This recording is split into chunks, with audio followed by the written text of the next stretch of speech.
بسم الله والابن الروح القدس احد امين. كل سنه وحضراتكم طيبين.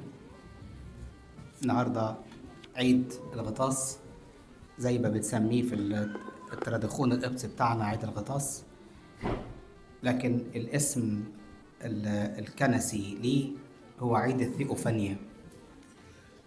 كلمه ثيوفانيا دي كلمه يوناني معناها الظهور الالهي.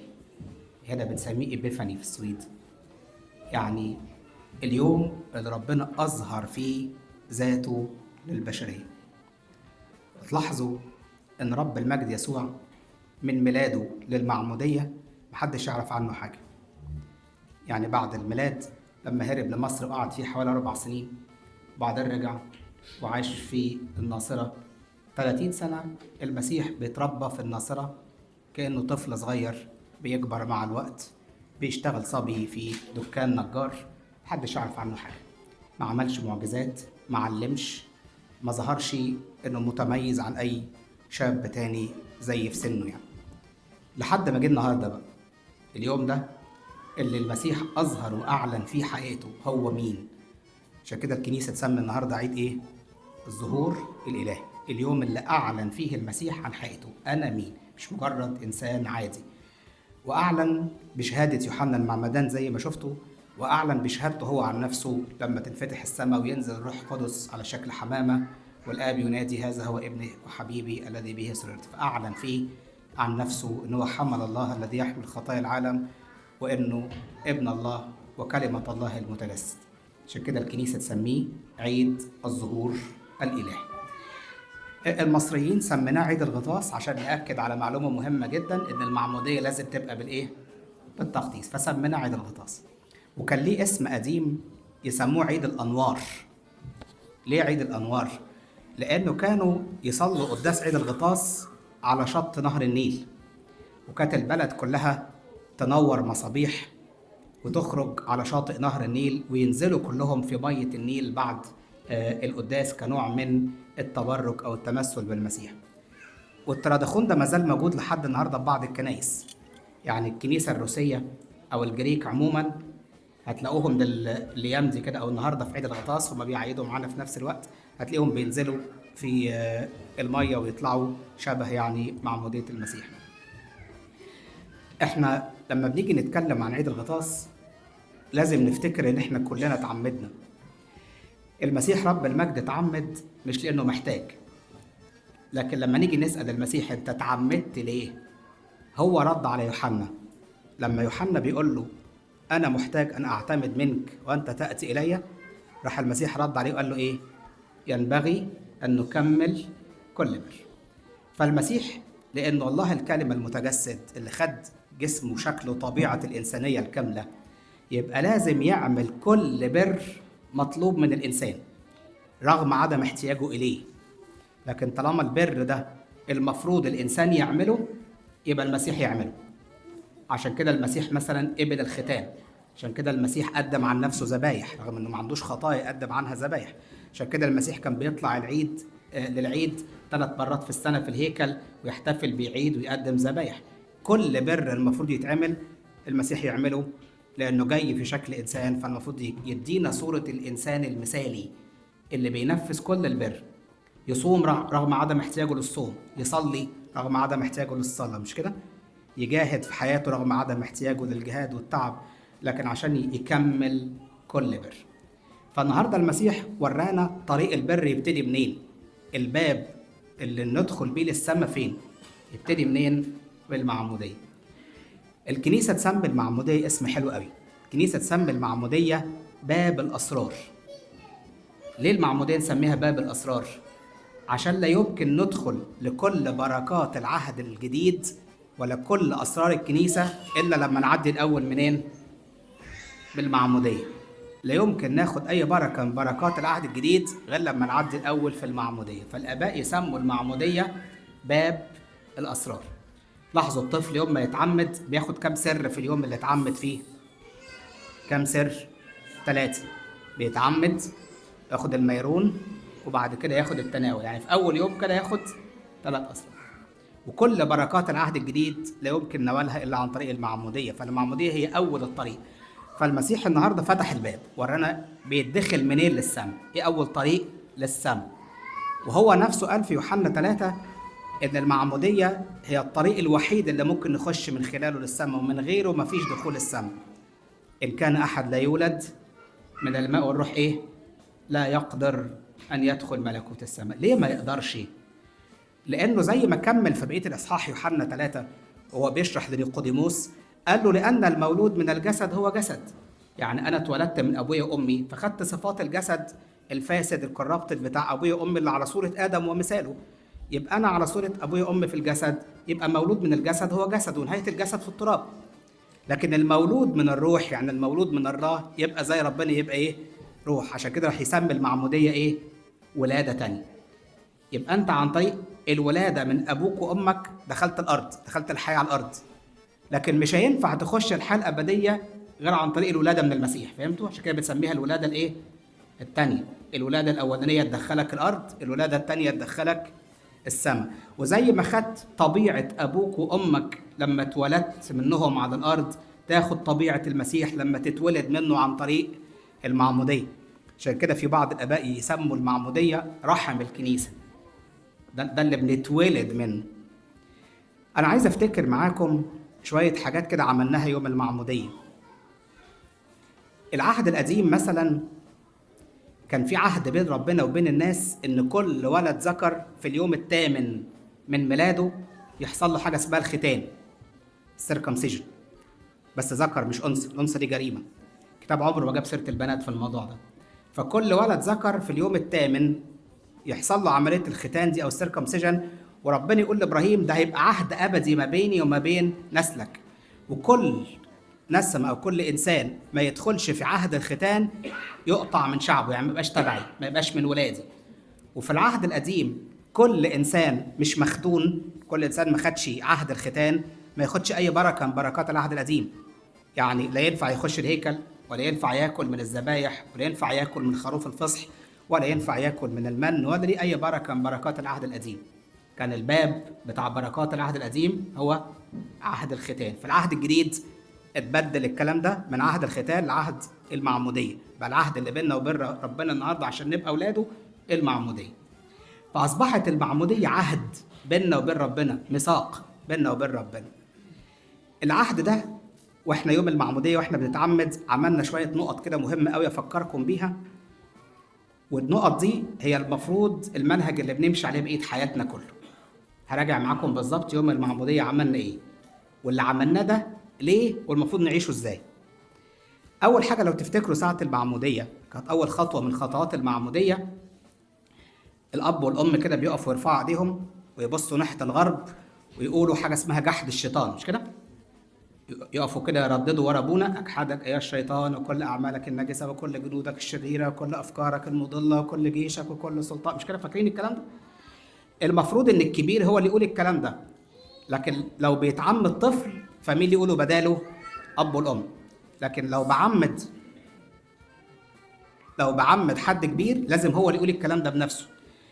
يلا نفتكر اول حاجه في العهد اللي بيننا وبين ربنا، ان احنا وقفنا رفعنا ايدينا كده وتعهدنا، قلنا له يا رب من اللحظه دي احنا بنجحد، يعني بنرفض، يعني بننكر الشيطان، كل اعماله، كل افكاره، كل جيشه، كل سلطانه، كل باقيات نفاقه. احنا رب من النهارده مش ولاد الشيطان، احنا النهارده اولادك انت. احنا بنرفض سلطان الشيطان علينا، احنا بنجحده، بنرفضه، بنقول لك احنا مش تابعه. يبقى اول خطوه عملناها في المعموديه عملنا ايه؟ جحدنا الشيطان. يبقى اول سكتي في طريق ربنا كده عشان احافظ على عهد معموديتي، افتكر كل يوم انك في يوم من الايام رفعت ايدك وقلت له ايه؟ اجحدك يا الشيطان، كل افكارك وكل اعمالك وكل شهواتك. يبقى طول النهار قاعد عمال تقول لنفسك انا ما ينفعش امشي في السكه دي، ده طريق الشيطان اللي انا قلت انا اجحده وانكره. انا ما ينفعش افكر بالطريقه دي، ده انا في يوم من الايام وقفت رفعت ايدي وقلت له اجحدك يا الشيطان وكل افكارك وكل اعمالك. مش كده؟ انا ما ينفعش اتصرف بالطريقه دي، انا جحدت الشيطان اللي بيخليني اتصرف بالطريقه دي. يبقى اول نقطه في العهد اللي بيننا وبين ربنا نعيش حياتنا كله بنقول له اجحدك الشيطان. اجحدك يعني ايه؟ ارفضك، مش هاخد حاجه من ايدك، مش هقبل فكره بتدهاني، مش هقبل مشورة أو نصيحة بتدهاني، أنا رافضك ومش عايزك لا في بيتي ولا في حياتي ولا في قلبي. تاني حاجة عملناها يوم المعمودية إيه؟ نفس الإيد اللي رفعناها دي، بس رحنا باصين ناحية الشرق وقلت له بقى إيه؟ أعترف لك أيها المسيح إلهي، مش كده؟ وكل نوميسك يعني كل قوانينك المخلصة، مش كده؟ أؤمن بإله واحد الله الآب وابنه الوحيد والروح القدس وقيامة الجسد. أعلنا الإيمان. يبقى أول خطوة كانت جحد الشيطان، تاني خطوة كانت إعلان الإيمان. ده عهد بيننا وبين ربنا، ده أنا رافع إيدي وبتعهد. شفتوا كلكم لما رئيس جمهورية كده جديد أو أي وزير جديد بياخد المنصب بتاعه بيعمل إيه؟ بيقف يرفع إيده كده وإيه؟ ويتعهد. كل كلمة بتطلع من بقه وهو بيتعهد اسمها إيه؟ اسمها عهد، كوميتمنت، مش كده؟ ميثاق. ده عهد بيني وبينكم. انا رفعت ايدي وقلت انا النهارده هبقى الرئيس بتاعكم، فانا اتعهد قدامكم بواحد اتنين تلاته اربعه. احنا عملنا نفس القصه يوم المعموديه. تعهدنا امام الله ان احنا نعيش حياتنا كلها جاحدين للشيطان، وتعهدنا امام الله ان احنا نعيش حياتنا كلنا نعترف بايماننا بالمسيح. راجع نفسك بقى كل يوم، قول لنفسك انا النهارده عايز اجدد عهد المعموديه بجحد الشيطان وبإعلان الإيمان. هل أنا بأعلن إيماني كل يوم على الأقل بيني وبين نفسي وفي بيتي مع أولادي ومع أصحابي وفي شغلي وفي أي مكان؟ إن ما كنتش قادر أكرز بالإيمان، على الأقل خليك قدوة تبين الإيمان. إن ما كنتش قادر أكرز بكلامي، أكرز بالقدوة، مش كده؟ لكن كل يوم لازم تعلن هذا الإيمان.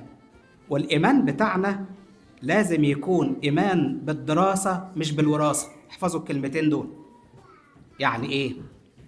يعني إحنا طلعنا أهالينا حفظونا والكنيسة حفظتنا إن في ثالوث وفي معمودية وفي ميرون وفي تناول وفي إحنا ورثنا الكلام ده من أهالينا وورثناه من خدام مدارس الأحد. لكن مين فينا قعد يدرس الكلام ده ويقرأ عنه ويبحث ويشوف غيرنا بيقول عليه إيه ونرده إزاي، ونشوف فين الكلام ده في الإنجيل، فين المعمودية دي في الإنجيل، وفين بالتغطيس في الإنجيل، فين الميرون ده في الإنجيل، جبنا منين سر الاعتراف ده من الإنجيل، وآباء الكنيسة زمان كانوا بيمارسوه إزاي؟ ساعتها أبقى مسيحي بالإيه؟ بالدراسة، مش لأني ورثت الكلام ده. مش هبقى حافظ الكلام وأول ما قابل حد يشككني بكلمتين ألاقي نفسي وقعت، أصل أنا يا دوبك حافظهم لكن مش دارسهم. يبقى تاني نقطة في العهد المعمودية هي إيه؟ إعلان الإيمان. أعرفه وأعلنه وأدرسه. النقطة الثالثة بعد ما خلصنا جحد الشيطان وإعلان الإيمان، أبونا دهنا بزيت اسمه زيت الغللاون، مش كده؟ فاكرين الكلام ده؟ يعني على الأقل لو مش فاكرينه لما حصل لكم ففاكرينه لما حصل لعيالكم، مش كده؟ وزيت الغللاون، كلمة غللاون دي كلمة جريك برضو، كلمة يوناني معناها الفرح والتهليل. يعني تخيلوا من ضمن العهد اللي بيني وبين ربنا ان انا بقول له رب انا هعيش طول عمري فرحان. انا رب مش هسيب الشيطان ينكد عليا، انا مش هسيب ظروف الدنيا تنكد عليا. انا طالما دخلت من باب المعموديه يبقى انا بدات اول خطوه في طريق ملكوت الفرح، اول خطوه في العرس السماوي. يبقى من دلوقتي من اول ما دخلت من الباب لحد ما اوصل المفروض اعيش في فرح، لان اتدهنت بزيت الفرح قبل ما اتغطس في الميه. الخطوه اللي بعد كده ابونا قلعنا وماما قلعتني الهدوم. كويس؟ بنزل معموديه من غير هدومي. يعني عاوز اقول ايه؟ عايز اقول يا رب انا من ضمن العهود اللي بيني وبينك النهارده في المعموديه اني اخلع الانسان القديم، اخلع كل فكر لا يرضي صلاحك، اخلع كل تصرف، كل طبع. اخلع الانسان القديم عشان تلبس الجديد، تخلع طبع ادم عشان تلبس طبع المسيح. في كلمة حلوة في التسبيحة بنسمعها كده في لحن أربصالين في التسبيحة، الشمامسة يقولوا إيه؟ اخلعوا الإنسان العتيق والبسوا الجديد الفاخر. الكلمة دي قالها بولس الرسول، قال اللي هيتعمد هيعمل إيه؟ يخلع الإنسان المخلوق على صورة آدم ويلبس اللي مخلوق على صورة المسيح. يبقى من ضمن عهد المعمودية إنك تفضل عايش طول عمرك تقول أنا خلعت الإنسان العتيق، الإنسان القديم ما بقاش بتاعي. يعني إيه؟ يعني ما ينفعش تتصرف زي ما بقية الناس اللي في العالم بتتصرف، انت مش زيهم، انت قلعت الانسان القديم. ما هو كل الناس يا ابونا بتعمل كده في الدنيا، انت مختلف حبيبي، انت قلعت الانسان القديم ولبست المسيح. ما هو يا ابونا الدنيا كلها كده، ما هو الناس كلها بتفكر كده، ما ده الكولتور بتاع البلد اللي احنا عايشين فيها. حبيبي انت مختلف، انت قلعت الانسان القديم. ما ينفعش لا تتفكر ولا تتصرف زي الإنسان القديم. في الثقافة القبطية كده، وبالذات في الأديرة كده، لما حد يتصرف تصرف مش لطيف يعني يقولوا له الإنسان العتيق اللي جواك هو اللي بيعمل كده. فهمتوا يعني إيه؟ يعني الإنسان القديم. لا، التصرف ده مش بتاع أولاد المسيح، التصرف ده بتاع أولاد آدم. أنت بتتصرفوا إزاي؟ أنت مش قلعت صورة آدم ولبست صورة المسيح في المعمودية؟ ما ينفعش تفكر بالطريقة دي ولا تتصرف بالطريقة دي. يبقى من ضمن عهد المعمودية إنك تفضل كل يوم تقول أنا قبل ما أتعمد عملت إيه؟ خلعت الإنسان القديم. طب وبعدين الخطوة اللي بعدها في المعمودية عملنا إيه؟ نزلت غطست 3 مرات في المية وطلعت. ليه 3 مرات؟ أولاً على اسم الثالوث. لكن النقطة الثانية إن زي ما بنقول المعمودية ميلاد، المعمودية موت، مش كده؟ موت وقيامة. بولس الرسول يقول عنها إيه؟ مدفونين معه ده اللي هو مين؟ المسيح. مدفونين معه في المعمودية. طب لما ندفن مع المسيح في المعمودية يحصل إيه؟ نقام معه في جدة الحياة أو في الحياة الجديدة. يبقى هندفن معاه ونموت معاه ونقوم معاه. هو اتدفن كام يوم؟ 3. يبقى ننزل في المعمودية قد إيه؟ عشان كده المعمودية زي ما بنسميها رحم الكنيسة اللي بنتولد منه، المعمودية برضه هي البيجرافنينج بتاع الكنيسة، هي المقبرة اللي بننزل نموت فيها ونقوم منها. أصل اللي يحصل إيه؟ المفروض اللي مخلوق على صورة آدم ده يموت ويجي مكانه اللي مخلوق على صورة المسيح، نخلع ده ونلبس ده. لازم الطبيعة دي الفاسدة تموت ويجي مكانها الطبيعة الجديدة. فننزل في مية المعمودية 3 مرات كأن بندفن مع المسيح ونقوم مع المسيح. لما نطلع من المعمودية ينفع بقى نقول زي بولس لما قال ان احنا متنا معاه. مش كده؟ مش بولس كبول احنا متنا معاه؟ مت معاه فين يا بولس؟ في المعمودية. ولما يقول قمنا معاه، قمت معاه فين يا بولس؟ في المعمودية. فالمعمودية زي ما هي ميلاد هي أيضا دفن وموت وقيامة. يبقى تعيش بقية عمرك وعندك عهد كده اسمه أنا اتدفنت مع المسيح في المعمودية وقمت مع المسيح. يبقى كل تصرف ما يلقش بولاد ربنا تقول لا ما ينفعش. الإنسان العتيق مات، اللي موجود دلوقتي اللي قام مع المسيح. أنا النهاردة الطبيعة الجديدة اللي قايمة، اللي منتصرة على الموت، مش الطبيعة القديمة اللي مهزومة ومغلوبة من الموت. أنا النهاردة الإنسان الجديد اللي منتصر. القديس أغسطينوس كلكم سمعتوا عنه مش كده؟ قعد فترة طويلة في الخطية لدرجة إنه كان عنده يعني جيرل فريند وخلف منها، وكان عايش يعني فترة طويلة صعبة يعني. لما تاب جت مرة تخبط عليه، تخبط يا أغسطينوس، ما ردش. يا أغسطينوس، قال لها مش هنا. قالت له مش هنا ازاي؟ ده صوتك. رد عليها بكلمة جميلة قوي، قال لها ايه؟ قال لها أغسطينوس الذي تطلبينه قد مات، الموجود الآن أغسطينوس آخر. فهمتوا؟ أغسطينوس اللي انت عايزاه اللي كان عايش معاك في الخطية مات يوم ما اتعمد خلاص. اللي موجود دلوقتي أغسطينوس اللي قايم من الأموات. يبقى اوعى تنسى انك يوم المعمودية مت وقمت، اتدفنت مع المسيح وقمت. يبقى كل خطية تتعرض عليك تقول لا دي بتاعت الميتين. احنا النهاردة مش ميتين. وفي فضيلة حلوة قوي يعلمها لنا بولس الرسول اسمها فضيلة الإماتة. تقروا كتير عنها في كتب النسكية بتاعت الآباء وبستان الرهبان وغيره. يعني ايه الإماتة؟ زي ما قالها بولس الرسول كده، أميتوا أعضاءكم التي على الأرض، أي الزنا، الشهوة، النجاسة. يعني موت الشهوة من جسمك. أنت النهاردة بالنسبة للخطية ميت، وبالنسبة للمسيح أنت قايم.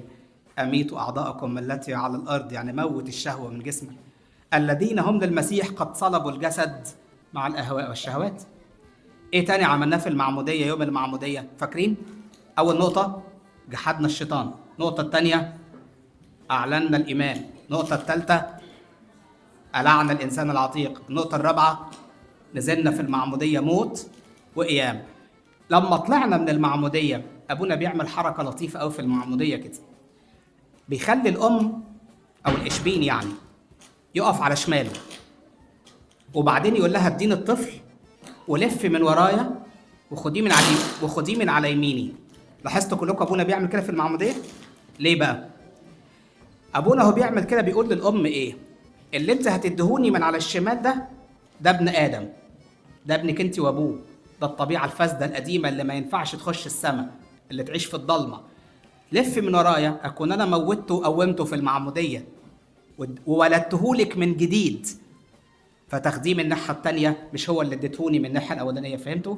فالام تلف وتاخده من الناحيه اليمين عشان تستلم من ايد ابونا طفل جديد غير الطفل اللي سلمته لابونا من الناحيه الشمال. وساعتها نقول لها المعموديه نقلته منين؟ من الشمال لليمين، من الضلمه للنور، من ابن ادم لابن المسيح، من ميت لحي وقايم. ده شخص تاني مختلف، ده مش ابنك انت النهارده، ده ابن المسيح. المعموديه تنقلنا من الشمال لليمين، من ولاد الضلمه لاولاد النور. عشان كده سر المعموديه في كتب الاباء القدام يسموه سر الاستناره، يعني السر اللي بينور. والعيد ده زي ما قلت لكم يسموه عيد الانوار. عملنا ايه تاني في المعموديه؟ بعد ابونا ما غطسني واداني الماما من الناحيه الثانيه، لبسنا لبس ابيض، مش كده؟ ليه ما لبسناش نفس اللبس اللي جايين بيه من البيت؟ ليه لبسنا لبس ابيض؟ هو اللي جايين بيه من البيت ده بتاع انهي انسان؟ القديم اللي مات، اللي خلعناه، مش كده؟ لكن ما ينفعش نلبسه تاني بعد المعموديه، نلبس لبس ابيض. شبعت المعموديه بقينا ملائكه، بقينا قديسين، بقينا منورين، بقينا زي المسيح بيور، نقي من غير خطيه. فنلبس بعد المعموديه لبس ايه؟ ابيض. وابونا وهو بيلبس الطفل اللبس الابيض يقول للام انت بتستلميه مني ابيض اهو، مش كده؟ منور من غير خطيه، ولا حتى الخطيه الجديه بتاعت ادم وحواء. تستلميه مني طفل جديد بلبس ابيض زي الملائكه. خليك فاكر انك يوم المعموديه من ضمن العهد اللي بينك وبين ربنا انك لبست لبس ايه؟ ابيض. من دلوقتي لحد ما تطلع السماء المفروض تحافظ على الثوب ده يفضل ابيض. تسمعوا كده في سفر الرؤيا بقى، بعد بقى المعموديه بسنين لما نوصل كده الابديه، في سفر رؤيا اللي ماشيين ورا المسيح في سفر رؤيا كانوا لابسين ايه؟ لابسين ثياب بيض، مش كده؟ اشمعنى ثياب بيض؟ رمز الايه؟ نقاء، طهاره، الملائكه. يبقى الهدوم البيضة اللي استلمتها يوم المعمودية المفروض تحافظ عليها بيضة لحد ما تقابل المسيح وتمشي وراه في السماء. طب ما احنا عايشين على الأرض، ممكن تتوسخ، ممكن تتوسخ ولا لأ؟ تتوسخ كل يوم. طب نعمل ايه؟ نلبس لبس أبيض غيره؟ لا، مستحيل. أمال نعمل ايه؟ نغسل الهدوم البيضة. الهدوم البيضة تتلبس مرة واحدة في العمر، اللي هي نمتوا؟ الهدوم البيضة تلبس مرة واحدة في العمر، اللي هي ايه؟ معمودية. طب لما الهدوم البيضة تتوسخ، عندنا الكنيسة اخترعت لنا سر بيغسل الهدوم البيضة ويرجعها بيضة تاني. سر ايه بقى؟ توبة ولا اعتراف. يقولها اشعيا كده: هلما نتحاجج يقول الرب ان كانت خطاياكم، حافظين الآية؟ كالقرمز تبيض كالثلج، وان كانت حمراء كالدودي. دودي كان نوع من الصبغة برضو الاحمر الداكن، تصير بيضاء كالصوف. انا طول ما انا ماشي يا ابونا في السكه عمال يجي بقع على التوب الابيض، يقول لي حبيبي في حل، توب، اعترف، تاخد الحله من فم ابونا، التوب يتغسل ويرجع ابيض تاني. يجي المسيح في الابديه يليك محافظ على هدومك. وفي ايه تخوف في سفر الرؤيا، يقول ايه؟ اسهر لئلا ياخذ احد ثيابك، طوبى لمن يسهر ويحفظ ثيابه لئلا يظهر عاريا. حافظ على الهدوم البيضاء لحسن يجي الشيطان يسرقها وتقف قدام المسيح في اليوم الاخير عريان. ده عريان دي كانت قبل منزل المعموديه، ما انا اتكسيت خلاص ابيض، ايه اللي عراني تاني؟ ما سهرتش. فالشيطان جه ضحك عليك وسرق منك الطوب الابيض، او وسخته وما عرفتش تخش بيه السما. فاكرين المثل بتاع عرس ابن الملك؟ مين اللي اتطرد بره؟ الوحيد اللي اتطرد بره مين؟ اللي ما كانش لابس ثياب العرس، مش كده؟ قال له انت دخلت ازاي؟ انت مش لابس ثياب العرس، فين لبس المعموديه بتاعك؟ بعد ما لبسنا الهدوم البيضاء في المعموديه عملنا ايه؟ ابونا حطلنا على كتفنا كده شريط احمر اسمه الزنار، مش كده؟ الشريط الاحمر ده بتاع ايه بقى؟ بنختم عليك بدم المسيح. بتشيل صليبك على كتفك عشان تبقى زي المسيح وتبقى واحد من تلاميذه. اصل هو قال اللي مش هيشيل صليبه ويمشي ورايا ما يستحقش يبقى تلميذي، مش كده؟ فيلا بقى البس الزنار الاحمر عشان تحمل صليبك وتتبعه، وعشان نختم على هذا البياض بدم المسيح، كأننا عايزين نقول كل البركات دي تاخدها عن طريق دم المسيح. فخليك طول عمرك فاكر انك مختوم بدم المسيح، انك لابس ثياب بيضة. كمان في الطقس بتاع المعمودية يمكن ما بنعملوش كتير دلوقتي، ابونا كان يلبس الاطفال تيجان. انا فاكر من سنة وشوية هنا كنا عمدنا 2 بنات كبار سويدة، كنت لبستهم التاج بتاع العرايس على راسهم. ده من طقس المعمودية ان الطفل يلبس تاج. وليه صلاة خاصة، يعني ليه صلاة أبونا بيبارك التيجان دي ويلبسها له في المعمودية. بتلبس تاج بعد المعمودية ليه؟ هو مين يلبس التاج؟ الملك. مش أنت اتولدت من الملك دلوقتي؟ مش أنت بقيت ابنه؟ يبقى تطلع من المعمودية تلبس إيه؟ تاج. فخليك بقى فاكر بقية عمرك إن في عهد بينك وبين ربنا إنك ابن الملك. وابن الملك ما ينفعش يتصرف تصرفات العيال الصغيرة اللي في الشارع، مش كده ولا إيه؟ فكل تصرف صغير تيجي تعمله وتقول لا ما ينفعش، انا ابن الملك. ابن الملك ما يعملش كده. انا ابن المسيح، انا وارث عرش المسيح. ده انا في يوم من الايام يقول لي من يغلب يجلس معي في عرشي، مش كده؟ ده انا هيقول لي تعالوا الي مبارك ابي رثوا الملك المعد لكم. انا ابن الملك. ابن الملك ما يعملش تصرفات العيال اللي في الشارع. واخدين بالكم؟ ما يفكرش بنفس طريقتهم، ما يعملش نفس تصرفاتهم. تعيش طول عمرك فاكر انك ابن الملك. اخر حاجه بنعملها في المعموديه ايه بقى؟ بنزف الطفل في الكنيسه، مش كده؟ ناخده كده نلف بيه في الكنيسه بلحن باورو، ولو بنت ممكن نزفها بلحن شيري ماريه. يعني انت خلاص بقيت ابن الملك. بنقول لك باورو يا ملك السلام اعطينا سلامك، ونفرح بيك كلنا. والزفه دي تفكرنا بموكب المسيح في السماء، ان كل طفل متعمد لبس ابيض بقى من حقه يمشي في موكب المسيح في السماء، ويلبس ثياب بيض مع الملائكه والقديسين في السماء. يبقى يوم المعموديه ده يوم عهد بيننا وبين ربنا. نفضل طول عمرنا فاكرين احنا اليوم ده اتعهدنا بايه، ونحافظ عليه لحد ما يجي المسيح. اقولهم تاني بسرعه. احنا اتعهدنا في اليوم ده بايه؟ نجحد الشيطان.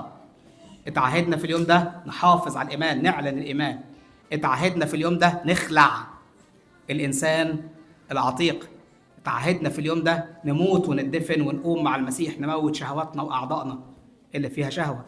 اتعهدنا في اليوم ده ان احنا بقينا اولاده، ولاده جديده. اتعهدنا في اليوم ده نعيش طول عمرنا لابسين ثياب بيض ومحافظين عليها، ولو اتوسخت نجري بسرعه نعترف ونتوب ونتناول ونبيضها. اتعهدنا في اليوم ده نلبس زنار دم المسيح، مختومين بدم المسيح وشايلين على كتافنا صليبه، ما نتهربش منه، ما بنخجلش منه. اتعهدنا في اليوم ده ان احنا نلبس اكاليل، نعيش ولاد الملك. اتعهدنا في اليوم ده ان احنا يبقى لنا اسم جديد. كل واحد فيكم بيتعمد خد اسم جديد، مش كده؟ يا ريت يا ريت اتمنى نفضل ننادي الطفل على الاقل في الكنيسه او في البيت بالاسم اللي خده في المعموديه. امال ايه فايده ان احنا بنديله اسم جديد في المعموديه؟ يا ريت نفضل نفكره ان اسمك في المعموديه كذا. زي بالظبط لما بنرسم شماس، نرسم شماس بياخد اسم جديد، ونفضل طول عمرنا نقول له اسمه القديم برضه. طب ما هو اترسم باسم جديد، على الاقل جوه الكنيسه نقول له باسمه الجديد، فيفضل طول عمره فاكر انه خد نعمه جديده، هو اتغير لشخص اخر في المعموديه. لو حافظنا على العهود دي كلها، لو عرفنا نحافظ على كل العهود دي كلها، هيبقى لينا نصيب بقى في الزفه الاخرانيه بتاعت يوم المعموديه، بس المره دي تبقى في السماء مع المسيح بثياب بيض ولابسين اكاليل ونسكن معاه في عرشه. يا ريت كل يوم كل يوم قول لنفسك يا رب اديني ان اعرف احافظ على عهد معموديتك. لإلهنا القدوس كل مجد واكرام وعز سجود من الان والى ابد الابدين كلها امين.